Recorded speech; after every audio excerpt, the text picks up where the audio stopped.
में जो भी अभ्यर्थियों को भी समस्याएं हुई,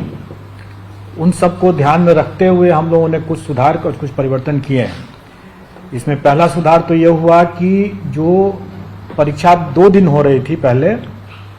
उस परीक्षा को हम लोगों ने एक ही दिन कर दिया ताकि लोगों को अनावश्यक एक दिन नाइट हॉल्ट यहाँ न करना पड़े। काफ़ी लोगों को पिछले बार कठिनाई हुई थी इसके कारण से,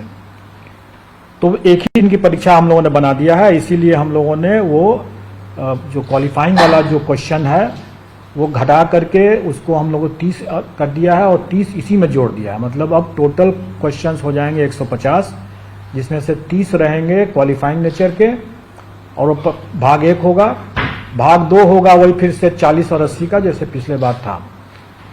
और इस परिवर्तन से एक और हम लोगों ने परिवर्तन किया है कि 2.5 घंटे की तो खैर परीक्षा होगी, लेकिन जो टाई ब्रेकर जो इस बार हम लोगों ने देखा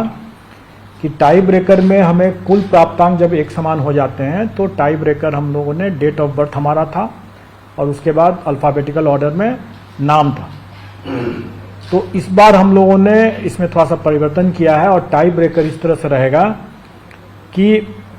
चूंकि भाषा वाला तो 30 नंबर वैसे भी क्वालिफाइंग नेचर का मेधा में नहीं जुट रहा है, इसलिए टोटल फुल मार्क्स तो 120 नंबर ही होंगे जो भाग 2 और भाग 3 को जोड़ करके होगा। उसके बाद जब इसमें जब टाई हो जाएगा तो फिर हम मेन पेपर का जो प्राप्तांक होगा भाग 3 का जो होगा उसका जिसका ज़्यादा होगा उससे हम वो टाई ब्रेकर बनाएंगे। और अगर वो भी अगर बराबर हो गया तो फिर दूसरा टाई ब्रेकर फिर बनेगा जो भाषा जो क्वालिफाइंग नेचर का है उसमें जिसको ज़्यादा नंबर आएगा वो सेकंड टाई ब्रेकर पॉइंट बनेगा। और उसके बाद फिर तब डेट ऑफ बर्थ और तब फिर अल्फाबेटिकल ऑर्डर में नाम। तो इससे क्या होगा कि मेधा को हम लोग ज़्यादा मतलब तरजीह दे रहे हैं, ज़्यादा प्रायोरिटी दे रहे हैं।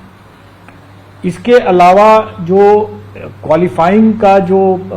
30% जैसे उसका पास मार्क्स रहेगा वो यथावत रहेगा और विद इन दैट 30 जो है क्वेश्चन जो होगा उसके अंदर 8 क्वेश्चंस जो रहेंगे वो अंग्रेजी के रहेंगे और 22 क्वेश्चन जो रहेंगे वो हिंदी के रहेंगे। ये पहले वाले उसी 30 क्वेश्चन में 8 क्वेश्चन जो रहेंगे वो अंग्रेजी के रहेंगे और 22 क्वेश्चन जो रहेंगे वो हिंदी के रहेंगे। टोटल 30 का रहेगा, लेकिन और 9 नंबर उसमें क्वालिफाइंग रहेगा उसका। उसके अलावा जो जीएस का और जो फिर मेन पेपर का जो 40 और 80 क्वेश्चन रहेंगे 120 वो पूर्वत मतलब पिछले बार की तरह ही टोटल पर जो जीएडी का जो मापदंड है क्वालिफाइंग कट ऑफ का वो वही रहेगा। सिलेबस का जो लॉजिक है वो वही लॉजिक इस बार भी रहेगा, मतलब कि जो एनसीईआरटी का जो पाठ्यक्रम है जो बच्चों को जो पढ़ाया जाता है वही पैटर्न रहेगा वही, लेकिन स्टैंडर्ड ऑफ कोर्स उससे ज़्यादा रहेगा। स्टैंडर्ड वही रहेगा जो उनकी एलिजिबिलिटी में जो उनका रिक्वायरमेंट है, जैसे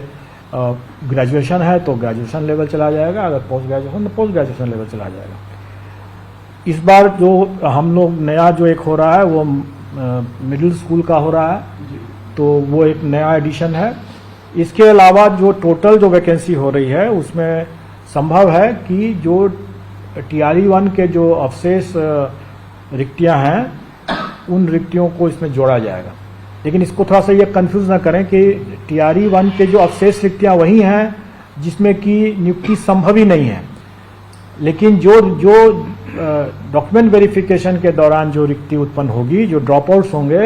या डॉक्यूमेंट वेरिफिकेशन में जो असफल होंगे उससे जो उत्पन्न होगी जो रिक्ति, उस रिक्ति को पहले हम सप्लीमेंट्री रिजल्ट से ही पूरा करेंगे और अगर नहीं कैंडिडेट मिलेगा तभी वो रिक्ति जो है वो राउंड 2 में जाएगा, मतलब टीआरई 2 में तभी जाएगा। तो दोनों तरह की रिक्ति है, लेकिन उसके बावजूद भी आप लोगों ने देखा ही होगा कि चूंकि एसटीईटी की परीक्षा 2019 के बाद नहीं हुई थी तो कई विषय में ऐसे थे जिसमें कि कैंडिडेट्स बहुत कम थे और रिक्तियां ज़्यादा थी। इसलिए स्वाभाविक है कि उसमें हम कभी भी हम पूरी रिक्ति को तो भर नहीं सकते थे, तो वो रिक्ति तो खाली ही रहना था। तो वो रिक्ति जब खाली है तो वो रिक्ति टीआरई 2 में आ जाने की संभावना है और उसमें जब जैसे ही शिक्षा विभाग हमें बताएगा वैसे ही हम लोग इसको भी जोड़ देंगे। तो हमारे विज्ञापन में भी ये रहता ही है शर्त कि